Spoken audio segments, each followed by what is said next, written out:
بات یہ ذہن میں رکھیں، میں نے سورہ احزاب میں آپ صلی اللہ علیہ وسلم کے جو نکاح ہیں ان کی سارے حالات اور واقعات بڑی تفصیل سے آپ حضرات کی خدمت میں عرض کیے ہیں۔ آپ صلی اللہ علیہ وسلم نے پہلا جو نکاح فرمایا ہے حضرت خدیجہ رضی اللہ عنہا سے، وہ اپنی سے بڑی عمر کی عورت سے فرمایا ہے۔ مشہور روایات کے مطابق آپ صلی اللہ علیہ وسلم کی عمر مبارک اس وقت 25 سال تھی اور حضرت خدیجہ رضی اللہ عنہا کی عمر مبارک اس وقت 40 سال کی تھی۔ اور یہ بھی میں نے عرض کیا تھا کہ آپ صلی اللہ علیہ وسلم نے اپنی عمر سے بہت چھوٹی عورت سے بھی شادی فرمائی ہے، حضرت عائشہ رضی اللہ عنہا، کہ آپ صلی اللہ علیہ وسلم کی عمر مبارک لگ بھگ 50 سے بھی اوپر ہے، اور حضرت عائشہ رضی اللہ عنہا کی عمر مبارک بہت تھوڑی ہے، 12-13 سال ہے، اور آپ صلی اللہ علیہ وسلم نے ان سے نکاح فرمایا ہے، شادی فرمائی ہے۔ شادی کی شریعت نے جو بہترین عمر لکھی ہے نکاح کی، وہ تو بعد از بلوغت ہے کہ جب لڑکا لڑکی بالغ ہو جائیں تو وہ اس قابل ہو جاتے ہیں کہ ان کی شادی کر دی جائے، ان کا نکاح کر دیا جائے۔ ہمارے معاشرے میں آج کل بلوغت کی جو عمر ہے وہ تقریباً 12-13 سال ہے، لیکن ہمارا کہنا یہ ہے، ہمارے معاشرے کا کہنا یہ ہے کہ 12-13 سال یہ کچی عمر ہوا کرتی ہے، ناسمجھی کی عمر ہوا کرتی ہے، تھوڑا سا میچور ہو جائیں لڑکا لڑکی پھر جو ہے جا کے ان کی شادی کی جائے۔ ہمارے ملکی جو قوانین ہیں ان میں یہ لکھا ہے کہ 18 سال کی عمر میں لڑکا اور لڑکی، لڑکا اس کا بھی نکاح ہو سکتا ہے، لڑکی کا بھی نکاح ہو سکتا ہے، 18 سال سے پہلے پاکستان کے قانون کے مطابق وہ نکاح یعنی اگر ہوگا تو جائز تو ہوگا، لیکن پاکستانی قوانین کی خلاف ورزی ہوگی۔ نکاح کی بہترین عمر یہ یاد رکھیں، نکاح کی بہترین جو عمر ہے وہ یہی 16, 17, 18 سال سے شروع ہوتی ہے اور 23, 24, 25 سال کی عمر تک یہ نکاح کی بہترین عمر ہے۔ اور یہ ہم لوگ رسم و رواج میں پھنسے ہوئے ہیں، اور رسم و رواج بھی ایسے الامان والحفیظ، ہم نکلنا بھی چاہیں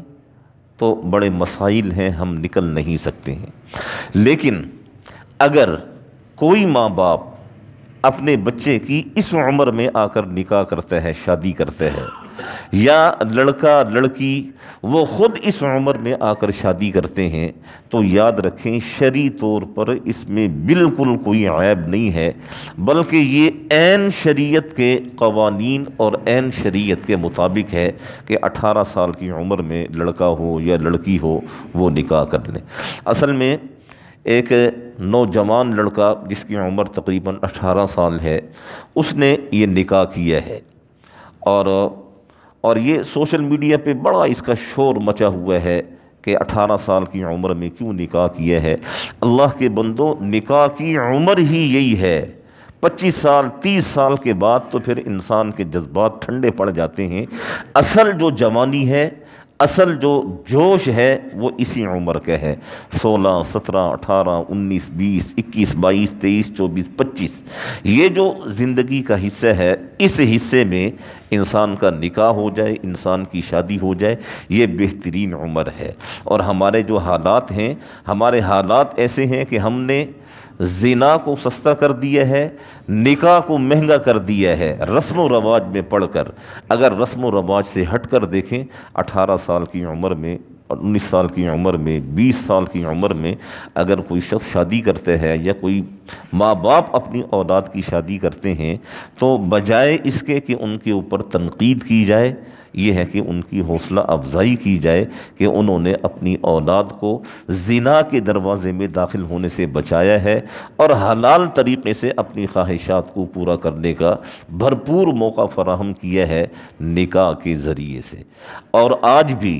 دیکھیں، میں نے شروع میں اسی لیے عرض کیا ہے کہ ہم لوگ رسم و رواج میں پھنسے ہوئے ہیں، مصلحتوں میں پھنسے ہوئے ہیں، اور بعض اوقات ایسا ہوتا ہے کہ والدین کی بھرپور چاہت اور بھرپور خواہش ہوا کرتی ہے کہ 15 20 19 21 سال کی عمر میں اپنی اولاد کی شادی کر دی جائے، لیکن مسائل اتنے ہوتے ہیں، بعض اوقات مناسب رشتہ نہیں ملتا ہے، بعض اوقات رشتہ مل جاتا ہے لیکن وسائل نہیں ہوا کرتے ہیں، تو اس کی وجہ سے شادی لیٹ در لیٹ ہوتی چلی جاتی ہے۔ اگر وسائل بھی ہوں،